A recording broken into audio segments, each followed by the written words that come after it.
All right, so we're back with another episode of Around the Coin. We have Brian on the line with me. The two of us are going to go down today with the best podcast of the year, potentially. Brian, what do you think? That's a bold claim. Let's see how it ends. But we definitely had a fun pre-show. Yeah, we always seem to. Mike is enjoying some pancakes this morning, just to let everybody know. So there might be some chewing, but yeah, they're delicious. Banana protein sprinkled with cinnamon. It's good. I really enjoyed that pre-show, Brian. So last week you were out where were you, skiing? Yes, I was out in Utah on my yearly pilgrimage to Deer Valley. I happen to love Deer Valley because of a lot of reasons, but primarily my kids are learning to ski, and this is their 5th year doing it, so they're beyond there, and double black, and the younger one's on blue. And either Deer Valley's all skiing, right? It's 100% skiing, and it is just an incredible, enchanted place. I mean, everywhere up and down the hill, just a lot of really good camaraderie. Because it is 100% skiing, there's a bit of an old world elegance to it. Seems to be just a little bit more camaraderie, like I said, because you aren't getting as wild, right? I mean, I snowboard too, but you hit a mountain much differently when you're snowboarding, and when you snowboard around skiers, let's face it, there's a bit of tension going on all the time because they're looking at the mountain differently as they're going down. Yeah, I feel like skiers are a little easier to predict. I'm actually going out next week to Montana. Yeah. I'm going to Kalispell. I think that's how. I don't even know how you actually say it. Kalispell. You did it good for me because I have no idea. Yeah. But that's out in the wilderness. What kind of hills you got there? What kind of base? I don't even know. I know there's a ski resort there, but I've never been. It's a friend of mine's cottage out there, so we'll go out and explore what Montana has to offer. Enjoy the water rationing world that we're in right now. I mean, California's got so much water that we're breaching most of the water retention areas. Central California. Yeah, it's a huge problem. Way too much water. No, seriously, there's so much water, they don't even know what to do with it. The biggest thing is that we haven't built enough cisterns and enough water retention reservoirs. 85% of California's water goes to the sea. Right, I know. I heard that. It's absolute insanity, and we're still holding on to the notion that we're going to run into another water problem.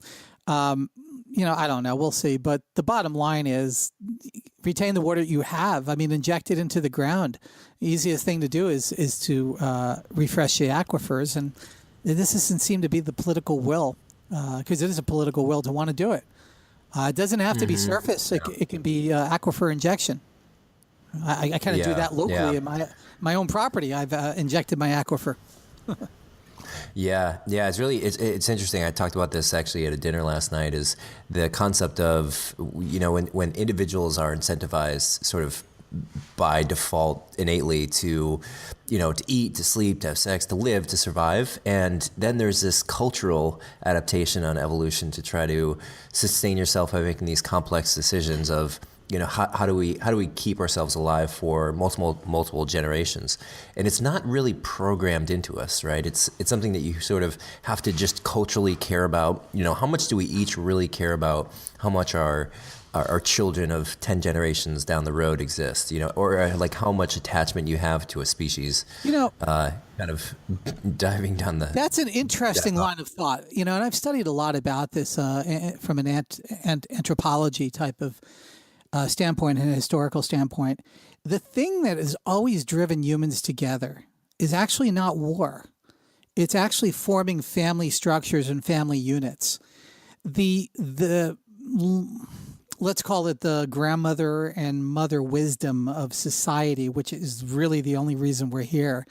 If we didn't have that sort of wisdom, we would always be entangled into something. Yeah. So what happens is society seems to tend to form around the protection and the advancement of children. And that really was the first village, first family structure, because raising kids, especially if you need a lot of them, if they're not going to survive and et cetera, really needs an infrastructure of support.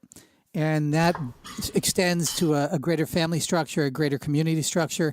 That's how organized schools started. That's how organized farming started. Farming Even was built started on by top women. of Yeah. and we want to get to that. We actually, before we dive into the content for today, we want to make sure we do our shout outs. So we have 3 people who have wrote great articles that we want to give credit to and promote their work. The first here is Josh Pigford from Barometrics wrote a great article called Getting Out of the Startup Rat Race that I just want to highlight, which basically, if you were to sum it up, it's effectively saying there's 3 types of growth that startups look for, or startups experience, I should say. The first is exponential, right? The crazy fast-growing startup.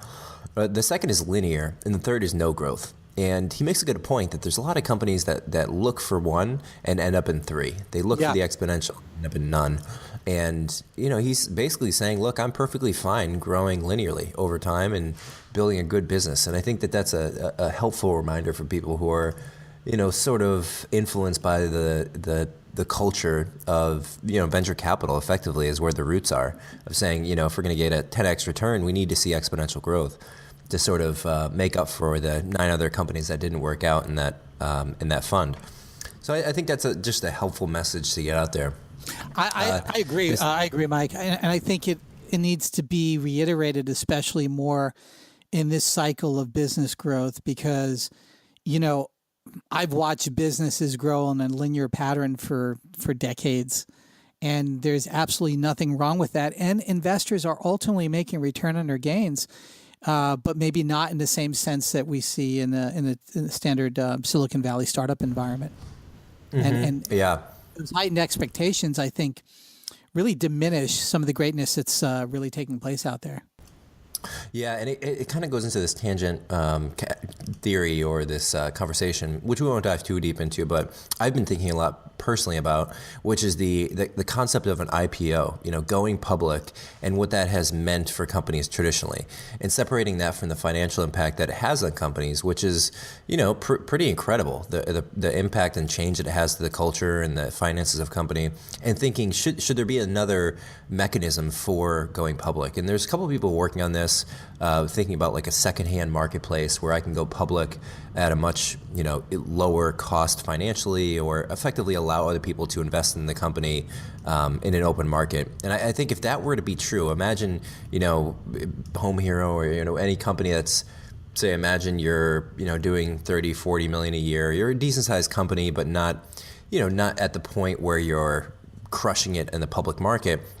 There's a secondary market, so you're able to fill the gap in funding between high venture capital funds and public markets. And I think if that were to be true, then you might see more of a growth in call it the linear type startups. You could actually fund, I'm picturing maybe like meetup.com. I have no idea what the revenue is, but they seem to be one of those companies that are just in this middle ground of growth.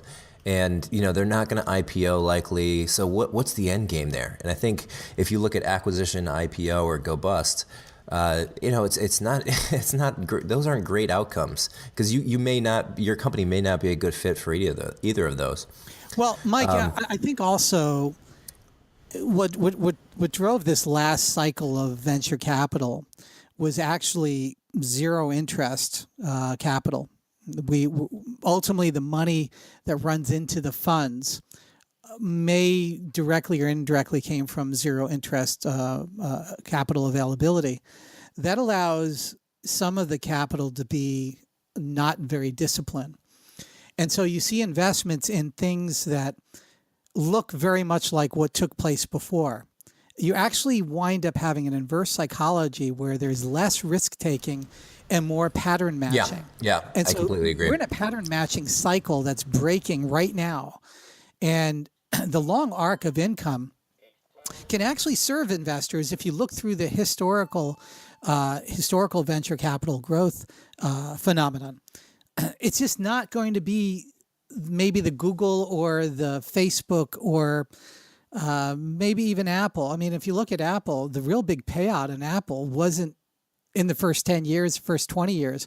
But if you bought 1,000 shares of Apple IPO day, right, or if you owned them pre-IPO as an investor and you held on to them even into the early 2000s, you made a lot more money than any other IPO an investor would have made in any other fund.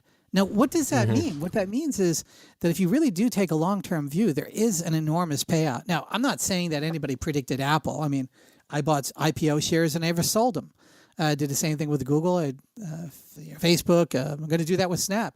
There are certain evergreen companies I have no inside knowledge of that I just know as an outside observer, although I know people that work there, all of them. As an outside observer, I make these assumptions based upon their arc. And those investments are incredible. Now, if you're looking for a return in 60 days, 90 months, 10 years, or whatever a VC cycle is, fine.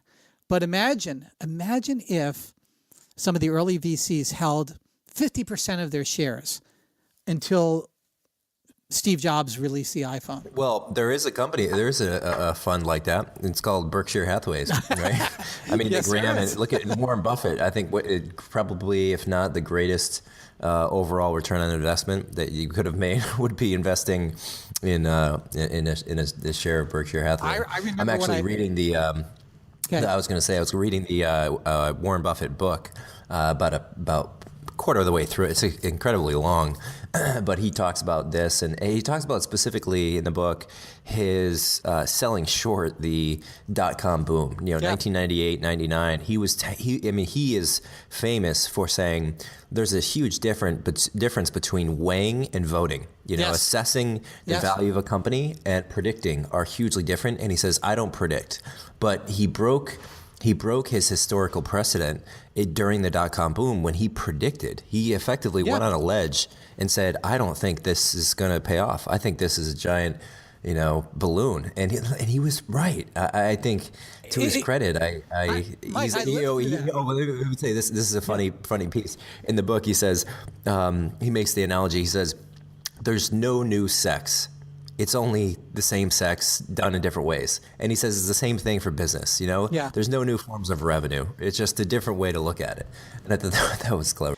And I love that brilliance. I remember living through that time. Now, I was heavily involved in some tech stocks, but when Warren Buffett started speaking more profoundly about this, he woke me up. I mean, I probably played 20 to 30% on his side. And I did exceedingly well. There were a few stocks that I lost my shirt on, but the Warren Buffett bets that I made more than compensated for that. And we are kind of in that same period right now, but it's not in the public markets; it's in the private markets. And Okay.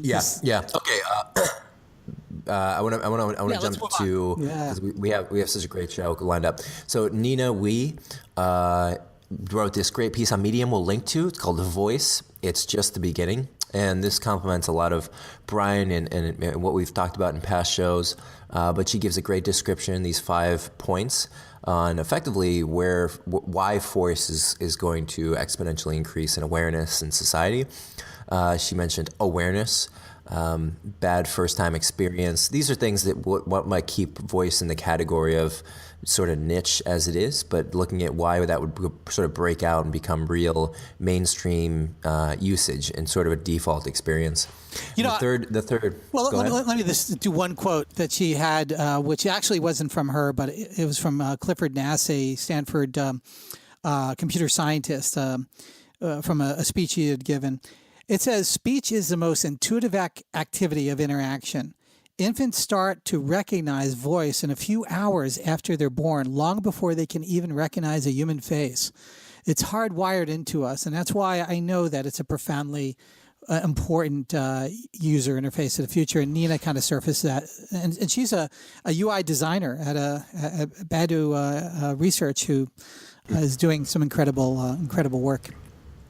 Yeah, and I always remind people, the Amazon is going to release updates, and Google the same, to their in-home products, Echo and OK Google. And when they do, they're just going to be, just going to say, oh, update, and then all of a sudden she's going to be, it's like knowing somebody, and then all of a sudden they go from a 2-year-old intellectual power to a 30-year-old. I mean, exactly. the rate of increase is going to be huge. Exactly. So I look forward to that. So the last one we want to highlight is a really special guy, Jay Wacker, who has written I would say, let's see, on Quora, he must have at least he's got 3,000 answers on Quora, 32,000 followers. The guy is just a phenomenal writer in categories of science. Specifically, he writes a lot about dark physics. Yeah, a lot about dark matter, particle physics. He works at Quora, and so we're working on getting Jay on the show actually. But Jay is part of the Quora crew, and he wrote this article that Brian you found called "What is the hardest part of being a scientist?" And we thought that was a pretty good synopsis and really represented Jay's voice. And I think it also represents where we all need to be in our life. What Jay says, what's the hardest part about being a scientist? The adage is that being a scientist is being wrong 99% of the time and going on with undiminished enthusiasm. You might think the goal would be to be wrong less, but doing safe science means that your chances of big breakthroughs diminish. So doing science is just getting used to being wrong. Becoming a better scientist is being wrong in ever more subtle and interesting ways. And I think that is not just about science. This is about life. The polarity of being wrong and right is amazing to me. It's actually coming to a fever pitch throughout our society in the last 5 years. And a lot of that has to do with social media shaming people's opinions, ideas, polarization, the Hegelian dialectic, you're wrong, you're right, all these different things. And it is really the pronounced effect of a society that's becoming less enlightened. And the Enlightenment is what formed our society today. So getting back to Jay's a brilliant individual. He gave up his tenure at Stanford University to become an ontologist over at Quora. And he's an amazing individual. Which we looked into it, and effectively, there's a question that says, "What is an ontology architect?" And effectively, it's someone who organizes the hierarchy and organization within a company. So we will learn more about that. But that is the current description of an ontology architect. We'll stick with that. And Brian, I think that was a really great segue sort of into what we talked about earlier and what we want to talk about in the show today, which is something we're going to throw out here, which we've been really interested in, sort of highlighting you maybe do a series, I should explain. So the proposal is to do a series, call it Highlighting History or the Great Thinker Series, where we in each episode discuss one or maybe more than one people throughout history that have contributed in ways that maybe get overlooked or maybe don't get the credit they deserve, or maybe people just aren't familiar with their work like they're familiar with, the sort of Albert Einsteins and the people that, if you think of historical influencers in science, and you kind of know their work generally, maybe Ben Franklin, people who are high level. And I think some of the great contributors to history and science have been those that maybe just don't get the credit. And so what we've been thinking about doing, Brian and I, is going through and really talking in depth about different folks and looking at the contributions they made and the ideas that they give us effectively as gifts that we use today. Absolutely, so Mike. I got to also say that not only just that, the nuances of how some of the more famous individuals really were probably misunderstood in their epoch, and why they were so transformative at the time when they were doing their work, about the boldness, about the ability to step out and be driven so much by your work and your research to be almost blind to the societal impact at the moment that you're doing it. I mean, and not in a bad way. Even along those lines, it really kind of goes down to the core philosophy of what you just read around Jay Wacker's answer, which is, who are people in history who were wrong or thought to be wrong by 99% of society and turned out to be right. The people that just went so far against the grain, and use that as a representation of sort of how to live a life, which is to say there may be people who present ideas that just seem crazy, and remembering that there were ideas in history that seemed crazy and turned out to be true. But even so, and there's countless of those. Sometimes they're not even deemed crazy. Sometimes they're just being dealt with boring or mundane sort of what we're looking at with Warren Buffett. I mean, if any of us followed Warren Buffett's philosophy, probably we would never need to work another day in our life. I mean, to be frank about it, if we were disciplined enough to follow those basic tenets and wait and know that you plant a seed that ultimately will bear fruit, barring some calamity. I mean, yeah, sure, Warren has, I wouldn't say lost money. He just took longer to gain on some of his investments. But the long-term arc is he's created an incredible amount of value just by picking and choosing very boring things like Heinz ketchup or McDonald's or something like that. Yeah. So yeah, but it's things he understood. One thing he said was he's like investing in the stock market is like being a batter in baseball. Every pitch that comes is a different day. You don't have to swing. You don't have to even engage. You can just wait for that sweet fastball down the middle and then swing. And that takes discipline. That takes a lot of discipline. Yeah. I mean, most of us are trained to hit at everything that comes at us, expend our energy. That's the exuberance of being youthful. There's something to be said about that also. And these things are naturally the antithesis of each other. I mean, the useful concepts of the Silicon Valley versus the conservatism of Warren Buffett, they both are extremely valid. And that's the point we're ultimately going to probably make in all of this, is there will always be a dichotomy. You're never going to have a monopole. You're going to have a duopole. You're going to have two sides to things, and both of them are just as valid. And the most of the world right now is concentrating on what appears to be where all the activity is. And obviously it's where we come from. It's the tech world. But part of the problems that we have today is because we're overly focusing on the tech world.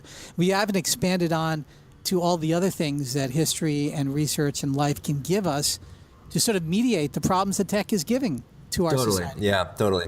And almost just appreciating the continuation of education after school, right after your traditional education ends. Do people really engage with history and really continue that learning? And even knowing that whatever you learn in school is going to slowly atrophy from your mind. So in the category of psychotherapy, we talked about this a little earlier. A few names pop to mind: Sigmund Freud, Anna Freud, Melanie Klein, Donald Winnicott, and John Bowlby. Yes. And the one that we looked at or talked about pre-show is Carl Jung. And we mentioned Carl Jung for a few reasons, and considering him for this first, call it an introductory podcast or episode on this highlight series, highlighting historical figures. And there's one quote I want to read about Carl Jung. It says, "Until you make the unconscious conscious, it will direct your life, and it will call it fate." And you will call it fate. Yes. And I think Carl Jung just he highlights a lot of the essence of what we're getting at here, which is that there are things in society that appear to be, take them for granted. They are accepted by 99.9% of people, but they're just a conscious acceptance of an idea. And if you rewind the clock throughout history, there have been countless examples of where that 99% of people are wrong. I mean, everything from, I think 99% of the world believed Zeus and, the sun was and the moon were battling each other every day. And the world was flat. I mean, you hear these things and they're almost so cliche, they don't truly sink in.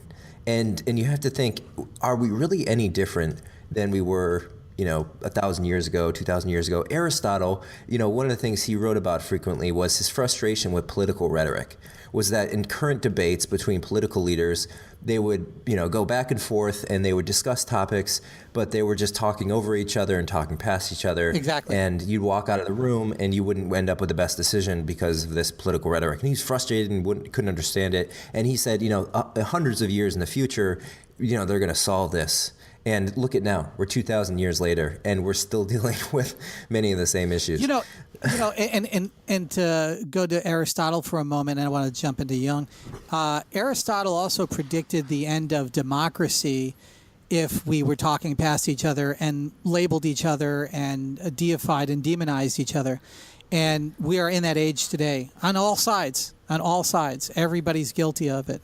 And, even those people who claim that they don't take a position, which there's a lot, either side will polarize them by saying by not taking a position, you're on the other side. And That's the incredible time that we're in. But Jung is so different than Freud, because I think Jung gives you tools where you can actually work your way through what he calls the self. Yeah, let me before you dive into it, let me just give a little structured background on Carl Jung. So Carl Gustav Jung was a Swiss psychiatrist and psychoanalyst, and he was effectively given the founding credit for analytical psychology. He worked, and his work has been influential not only in psychology but also in anthropology, archaeology, literature, philosophy, and religious studies. He's notable research scientist at the different museums and credits all across the world. But like you said, his founding thesis, right, is on the core being, the essence of a person, including all the sum of its parts, as opposed to the sort of Freudian interpretation, which would be dissecting individual components to the body and the mind, and then collecting them together. Right? Well, Is that I'll give you an example. Collective unconscious? He was best known for. All right, and I think Freud is a very valuable contributor, so I don't want to beat up on Freud, but Freud's view is, let's consider a watch. We discover a watch, we've never seen a watch before. The Freudian view would be to break the watch and then try to understand it by looking at all the different broken pieces. And that's kind of where physics is today too, to a certain extent. You break something and you try to figure out how it works. That does not necessarily give you very deep insight. It shows you fractured shards of gears and glass and faces. You don't necessarily know what those fractures really represent because you never really saw the whole parts. Carl Jung is going about it a much different way. He's looking at all the parts as a collective, as a whole, and saying this is what we are.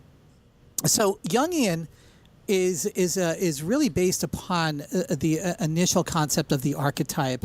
The psychosomatic concept is really, I don't want to get too esoteric, but the archetype is how we classify ourselves and people around us.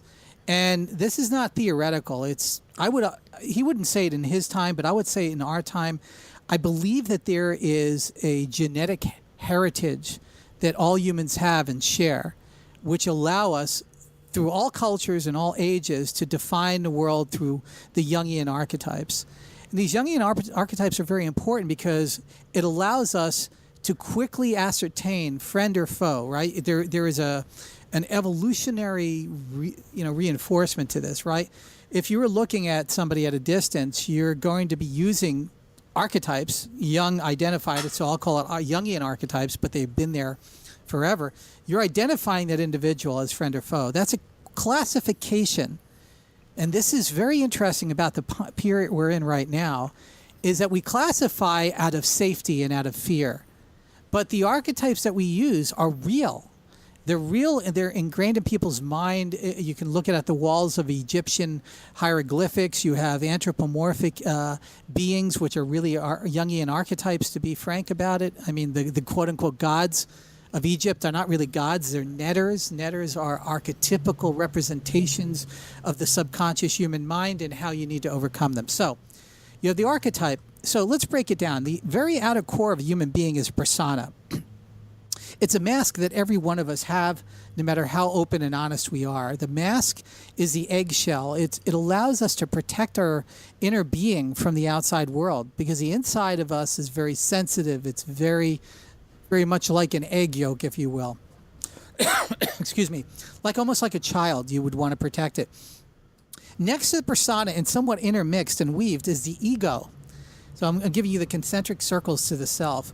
The ego is misrepresented in modern parlance as look at me and myself. The ego is a construct that we create that interacts with our self, our real self, and our persona on the outside. And a lot of time they look interchangeable.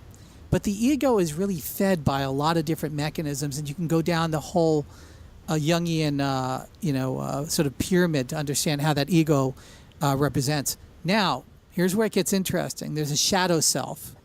And this is where a lot of people think Jungian belief is New Age. It's not at all. It's very important you have a shadow self. The shadow is, in some ways, almost a bipolar opposite, if you will, to the ego, but that's not really what it is. It's another layer of protection. It allows us to be ignorant of real facts, of real empirical evidence in front of us, because the ego will form an idea, an opinion, based on a paradigm. We're all built on paradigms. Are our operating system given to us by our parents and society, and it's an operating system we absolutely will. The ego will not allow us to throw away. And we talked about some of this, but not on this level, with Tor Norstanders about the user illusion. He approached it completely from the scientific research. Jungian is more observational empiricism. So the paradigms that we form allow us to feel safe in our world, so that as things come at us, we can quickly create false archetypes on whether they're good or bad. That's what we do in politics today with most people. It's what we do about all different subjects. And sometimes it turns you so far around the very being that you think you are. Let's just say you classify yourself as open-minded and liberal and, tolerant. And then you actually look at your shadow self and your ego, and you realize that you're actually not open-minded. You're not very liberal, and you're not extremely tolerant. You've just convinced your ego and your shadow self have sort of convinced you that you are. Now, next to shadow is something very, very base, and that's the anima and animus concept. This is sort of the system of our biology, let's call it our reptilian almost type of brain, that feeds into the shadow self and the ego. These are all about protection of our inner core. And Jung was so unique in the fact that he identified these different levels, but he was really addressing the personal, transcendent unconscious in the anima and the animus. I don't want to get too far into this, but it's the feminine archetype and the masculine archetype, the mother wisdom that I talk about, and the paternalistic or father wisdom. We are living in a paternalistic society, and that means that we're reacting to things in a way that there has to be something bad that's happening, and then somebody's got to go and fix it, right? Whereas the anima this concept, or the feminine energy, is much more about sort of a cohesive coexistence with what is. And both need to be there. I'm not saying that we favor either one. But what I am saying is, when a society tilts too far into one or the other, and let's face it, technology is nearly 100% paternalistic concepts, and it's one of the reasons why there are challenges in sort of STEM subjects for females. And I'm not trying to be pigeonholing at all. I'm just talking on a psychological level on how groups are built and how things are solved. Then finally, after we get through all of that, we get to the Jungian self. And that's where we truly are who we are. And that is informed by some of these Freudian things. What happened when we were young? Did somebody disturb us? Were we abused in some way? These are scars and things like that. And those scars rise up into the shadow self and into the ego that unfortunately make some people into psychotic or sociopathic and psychopathic. And it explains why a lot of us are driven. So you can't necessarily get mad at the scars, because some of the most brilliant inventions and ideas come from this drive that came from some early chip on their shoulder, which is really an attack to the individual self. So when you look at this grand circling, we could probably put up an image. I don't have one. We have essentially the unconscious is the ego, the shadow self, anima, animus, and the self. The conscious is our personality. And we'd already had Tor Norstanders tell us that our conscious is only 11 bits per second. Our unconscious is taking a few million bits per second. Right. This is the idea of you're a rider on the elephant, I think is... Yes. Yes. I forget who originally said that, but it was in Jonathan Haidt's book, The Righteous Mind. Exactly. And effectively, your subconscious is the elephant, and you are the rider on top, so you can lean different directions. If you want to work out every day, The subconscious is going to have the biggest influence there, but you can put your shoes next to your bed, and you can listen to the motivating YouTube video, and you basically hedge in the direction that you want to go. But you're right. I mean, the subconscious is really a underappreciated, dominating impact on our lives. Especially today, especially to the people who are driving major corporations today, because most of us in the tech world have been influenced by STEM and science, technology. And we look at this stuff that I just talked about with Carl Jung with a bit of disdain because it's soft science. There are no facts. That's what people believe. There are facts here. It's empirically demonstrated.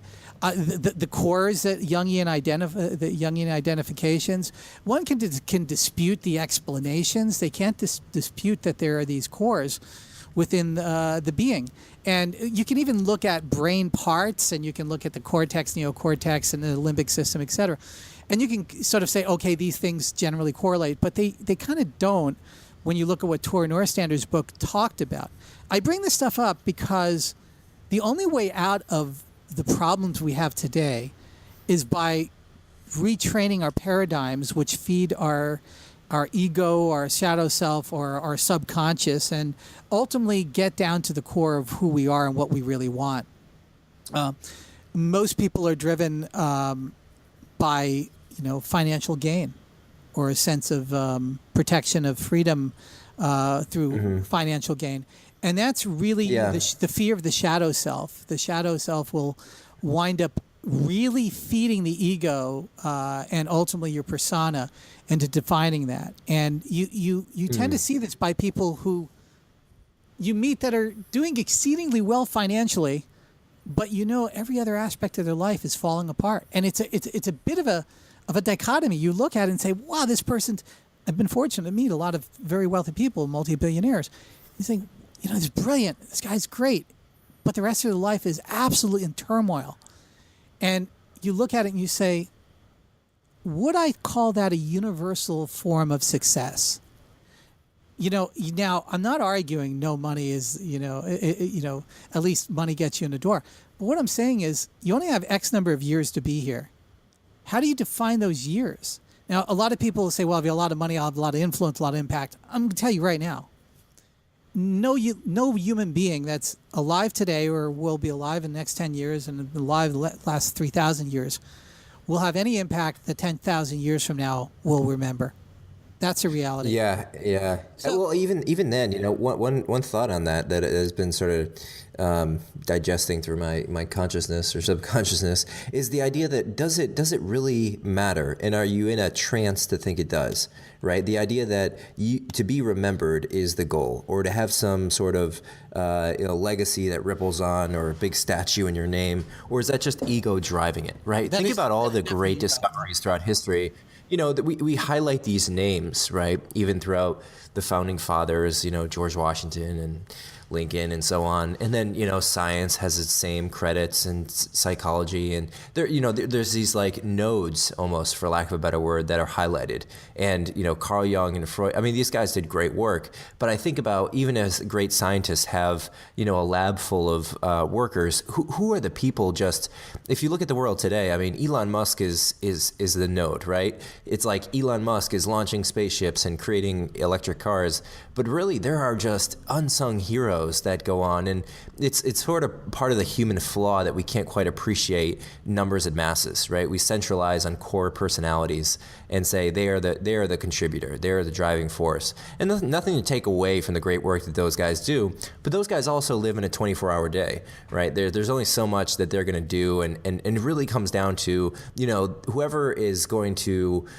uphold or continue Moore's law, right? The fact that batteries are getting smaller and quantum computing is becoming a reality, those are getting built by scientists that you and I, or at least me and most people, just don't know the individuals behind that. And I think there's something beautiful in just being part of that movement, right? Being in the army that transforms life and human consciousness. And I think you don't, to seek and try to create a standard around becoming that node, becoming the one person remembered throughout history, I think is a silly and, ego-driven quest. And it really shouldn't be about that. And to drive yourself towards that end game and say that's the goal is really it's a false pretense for life. And I don't know, that's been a thought. And I think, Freud and Jung, as they interacted and worked together and, wrote together, and there was one article here I loved that talked about when Carl Jung and Sigmund Freud first interacted. They had a 13-hour conversation. They sat around and talked for 13 hours. Brian, I thought you and I talked for a long time. 13 hours sets a new record for those guys. A couple other points, Brian, and I want to highlight here because you gave a great background. Yeah. Was Jung effectively, he coined the terms introvert and extrovert. So yes. Before Jung, we didn't have that concept, or at least it wasn't pronounced and objectified like that. It was never objectified. And look how soon that was in our existence. I mean, there are people alive that were alive when Carl Jung was alive. This isn't like ancient history. Yeah, I know. I mean, no, not at all. I mean, it's also, I love dates, right? So he was born 1875, died June 6, 1961. He was effectively alive. Not effectively, he was 60 years ago from roughly where we are today. And the idea that these discoveries have been made so recently in history, you have to think like what was the scenario like, or what was the field of study for psychology and psychotherapy and the ideas of unconscious. I mean, were they just not written down? I mean, effectively he's coming into a field and cementing the ideas that are already there, or do you give him credit for coming up with these ideas in the first place? I think we have to give him credit for coming up with the identification of these issues. I mean, a lot of this goes back to early Greek, and in my view, my research, it goes back to Egyptian and Sumerian, the Sumerians and the Egyptians. See, the Egyptians had something called the mystery schools. And Carl Jung referred to them a lot, and Jung would probably give the Egyptian mystery schools, Western and Eastern mystery schools, most of the credit for his work. What the mystery schools were, and today a lot of people say, "Oh, there's all that esoteric stuff." No, it wasn't. What it was allowing the individual, the initiate, to understand themselves through a process of education, not the university system that we have today, which is really more or less a trade school. I mean, universities today are more or less trade schools. They show you how to have a trade, and you kind of go on. What the mystery schools were giving you a universal capability to solve universal problems. I'll give you an example. We think we're going to remember people's names moving ahead. Do you remember the name Thales? You know, a guy named Thales? Yeah. Sure. All right. Most people don't. But this guy single-handedly invented weather research. He invented all sorts of political engineering concepts. He should be our next highlight for this series. Yeah, all right. That's a great guy. Yeah, but a lot of people don't recognize this stuff because history's not taught. It's not part of central STEM research. Learning what's in the past, it doesn't really inform the future. That's sort of the concept that's being put out there. I guess my point is, when you really start looking at what our society is doing and what we're training for, these early cultures said, first off, you can't be a pharaoh. A pharaoh really wasn't a king. I won't go down a whole road. It's such a childish, representation of the Greek version of Egypt. Nothing wrong with the Greeks, but when the Greeks took over Egypt, it became something else. And most historians and most people's information on Egypt come from the Greek Cleopatra era, Hellenistic period of Egypt. And they barely knew what Egypt was about. They just took over a country and tried to operate its systems. But the early mystery schools, you couldn't become a pharaoh unless you dedicated 25 years of initiation. And this isn't hazing initiation from a fraternity. This is literally using the mind to study the mind and understanding where that leads you. All of science, all of our great advancements in society have come through those sorts of conceptual ideas. And when the Renaissance came and the Enlightenment, we were really actually not doing anything new. We were taking fragments and shattered pieces from the mystery schools, the idea of the university. The university wasn't there to teach you. It was there for you to challenge the existing system. That's what a doctoral dissertation is designed to upend what is actually considered the current state. That's what real science was about. Most doctoral theses have nothing to do with upending. Yeah, so, you mentioned that. Actually, on that thought, though, Jung's doctoral dissertation explored what he called the occult, right? The supernatural or mystical or magical beliefs, which he was very much interested in. I think contrarian to popular belief, or maybe just against Freud, opposing viewpoints. Freud was very much an objectivist, looked at things in a, I think, fairly materialistic way as far as existential beliefs.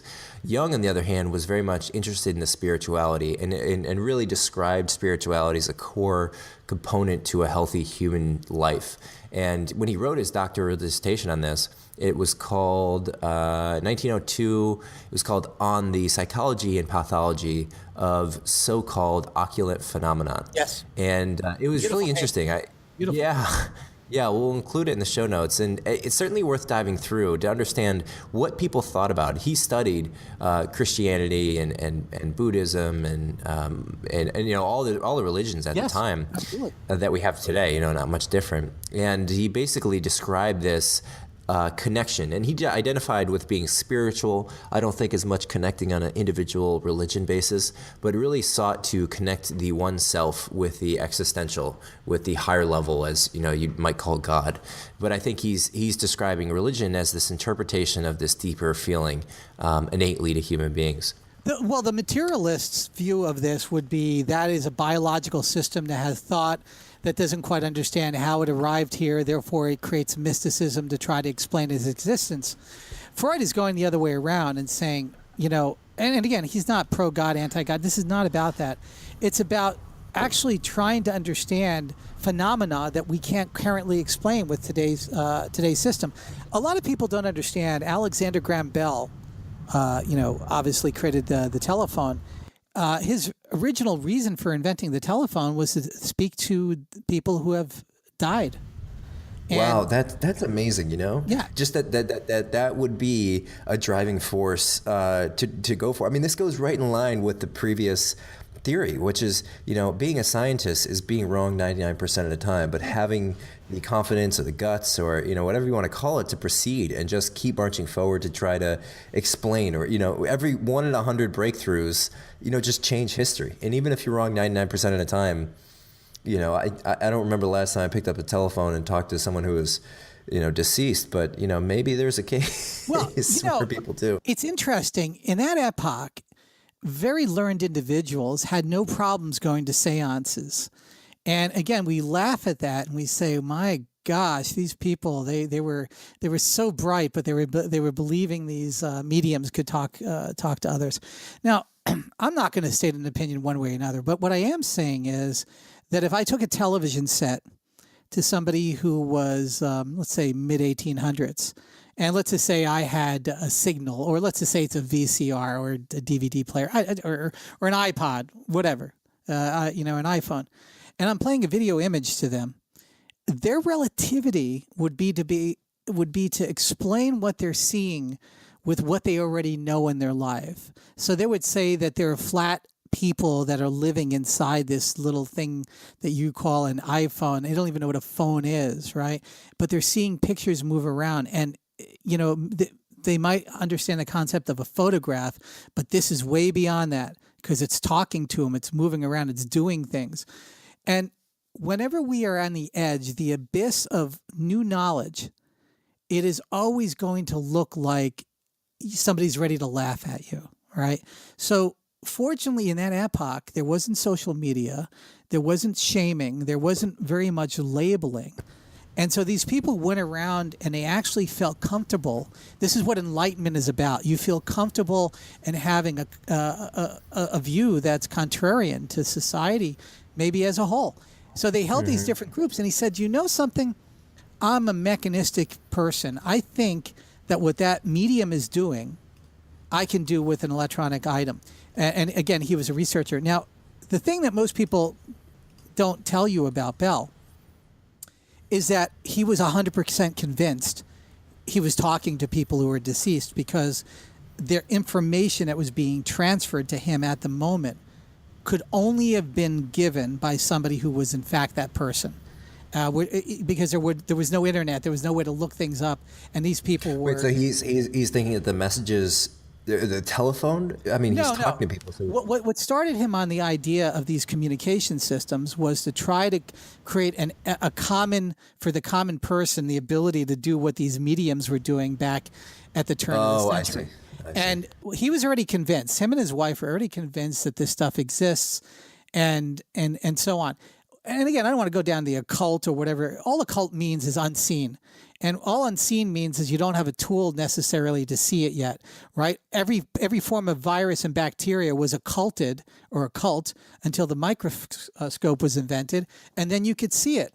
And it's important to keep that in your mind whenever you have the reaction to laugh at the crazy ones, if you will, the people on the edge of this stuff. If we can create a society that supports those people more, I think we'll have our society moving forward much faster. Today, I don't think that there's been a time in modern history where this has been more under assault.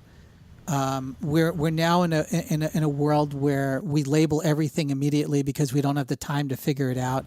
So we shortchange everything. We label it, and that's why I think we're doing this, Mike. Is I think we're sort of being the zig to the zag of what's going on in the world today. Does that make sense? Yeah, totally. I think of it as, this podcast is a gift for, us to talk to each other, and then also to hopefully give some form of ideas to people. I think, through discussing these kind of topics in depth, you come to sort of synthesis, right? Some conclusions, and these conclusions are not obvious, right? The fact that, how do you digest the political environment today? How do you interpret it? Is it terrible? Is it totally fine? Is it, how do you make the most of it? And I think rewinding the clock and looking at past influencers on society and past societies and the effect that has had, I think those are that's such an important contributing factor. And, I think if Freud were alive today, right, the question would be, what influence does he have? Or,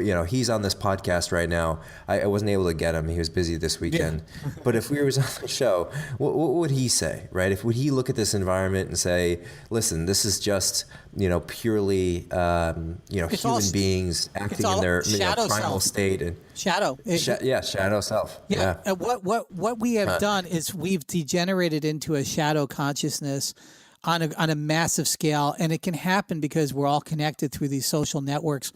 It was very difficult to do it during the TV and radio era on a mass scale. It's actually much easier to do it now.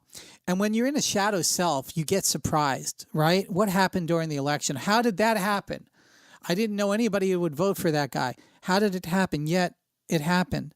What I'm trying to say is part of the paradigms that we've created in our life and part of the editor's table that Tor Norstander talks about, our subconscious is editing out the true reality that's taking place all around us, and we don't want to hear it. So the way we go to our safety, the way the animus and the shadow self and the ego work primarily is that we have to quickly label something, and we have to call them a liberal or a Democrat or a Republican or a conservative. Right, exactly, sure. And that allows our shadow self to feel safe, our ego to feel safe, and the paradigms that we're believing in to be right. And the problem is, they probably aren't. Unless you've actually done work to train your subconscious, like Tor discovered through all that scientific research, not talking about Jung, because a lot of people are materialists that listen to us, and I am also. But, so if you go to the materialist mechanistic view, the brain absolutely cannot handle all the inputs that it's taking, especially right now when it's being highlighted. The only thing that can happen is our subconscious has to edit away and give us a cohesive worldview that fits what we want the world to be like. And that's what Jungian was talking about, all these different layers and shells. Now, the problem with that is it's probably wrong. If what you're seeing in the world today is really distressing you, I have to tell you, the paradigm you're working under is probably wrong. And that's not a bad thing. You know, remember, Let me, what did Jay Wacker say? Most of science is about being humble enough to accept the wrong view. Yeah, I want to read this piece. I think you're spot on there. I agree. This was the Carl Jung's political views on the state specifically. Sure. Jung stated and stressed the importance of individual rights in a person's relation to the state society. And he saw that the state was treated as a, quote, a quasi-animate personality from whom everything is expected, end quote. But that personality was only camouflage for individuals who know how to manipulate it. And he referred to the state as a form of slavery. He also thought that the state, quote, swallowed up people's religious forces, and therefore that the state had taken the place of God, making it comparable to a religion in which state slavery is a form of worship. Jung observed that stage acts of the state are comparable to religious displays, if you think about it, right? Brass bands, flags, banners, parades, monster demonstrations, they're no different in principle to the processes and the canades of fire to scare off the demons.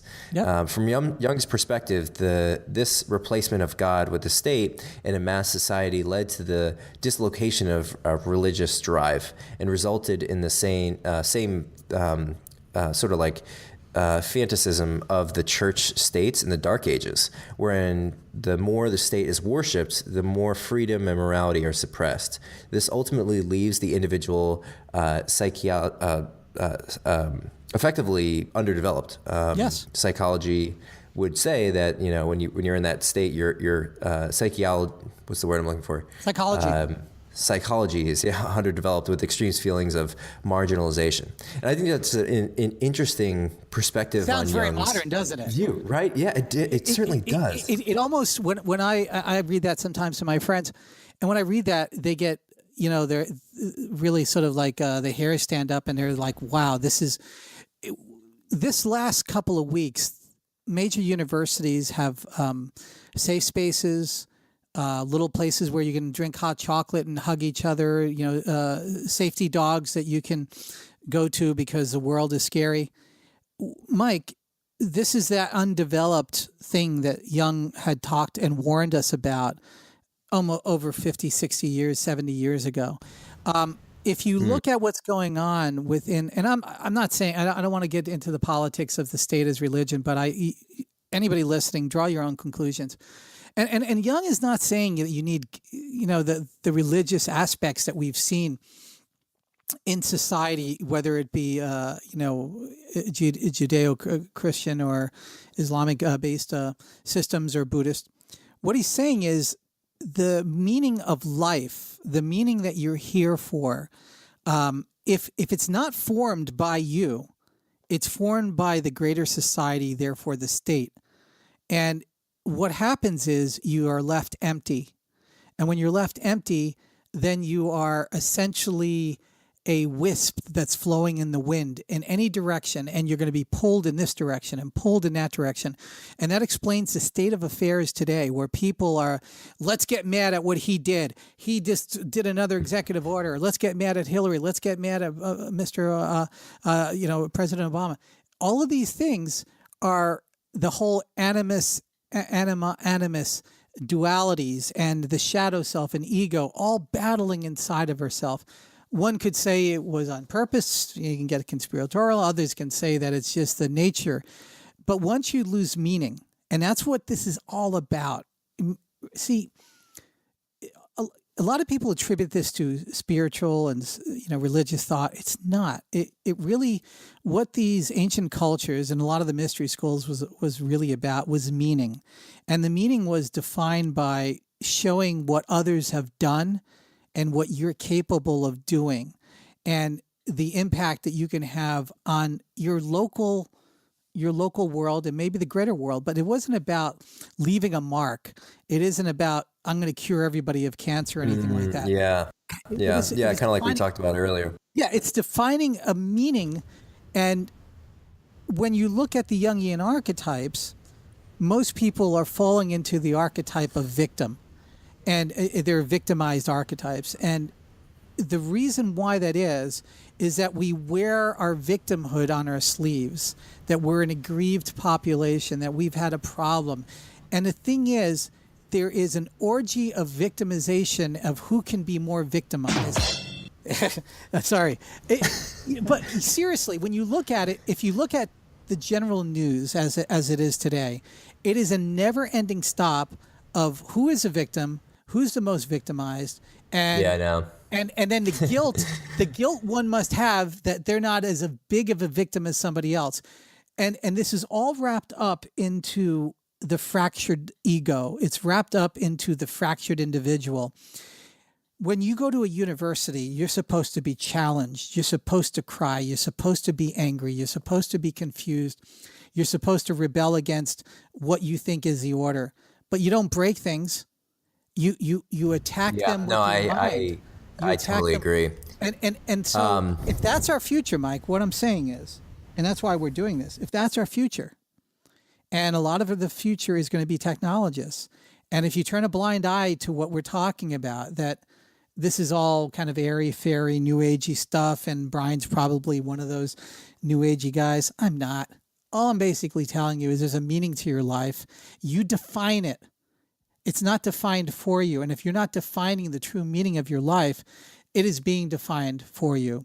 And if you don't understand what your paradigm is, then it's been defined for you. If you don't educate that paradigm, it's being defined. And that's all that Carl Jung was doing. And that's kind of where we are today. And it's universal. It's what you're doing as a startup founder. It's what you're doing as a venture capitalist, as an investor. It's what you're doing raising your kids. It's what you're doing not wanting kids. It's totally. All of these different things. Yeah. And I wonder, as fast forward in the future, I wonder who's going to be today's equivalent of Carl Jung and Freud. So we'll see. So if you have any thoughts or suggestions, this is for our listeners out there. We're all ears. We want to present people and digest stories and ideas from folks in the past or maybe in the future.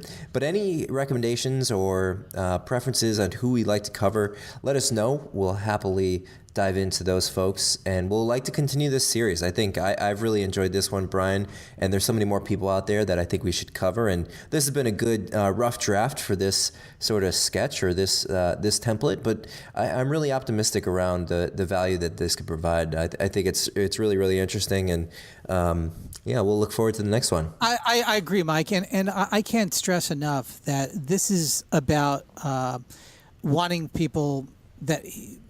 anybody who's listening to us, if you have a contrarian view, I want to hear it. This is all about, and I don't care if the view's off the wall. I don't care if the view is, you're full of crap, Brian, whatever. Let's create a dialogue. Let's start looking at this stuff, because now is probably the best time to start doing this for yourself. I mean, I know. Forget about the great era of society. Twitter and Facebook has got that covered, right? The tar and feathering and the pitchforks and fire torches are already out, and people are already doing the things they're going to do. But I'm saying, for your own sanctity, look at the paradigms you've built, look at the concepts you've built, and little by little, try to move them one bit, and that is exposing yourself to wider thought. It's the best way I can say it. All right, buddy. Well, this has been a great one. Look forward to next week. Absolutely. And thank you all for listening. We'll have this up soon. All right. Take care.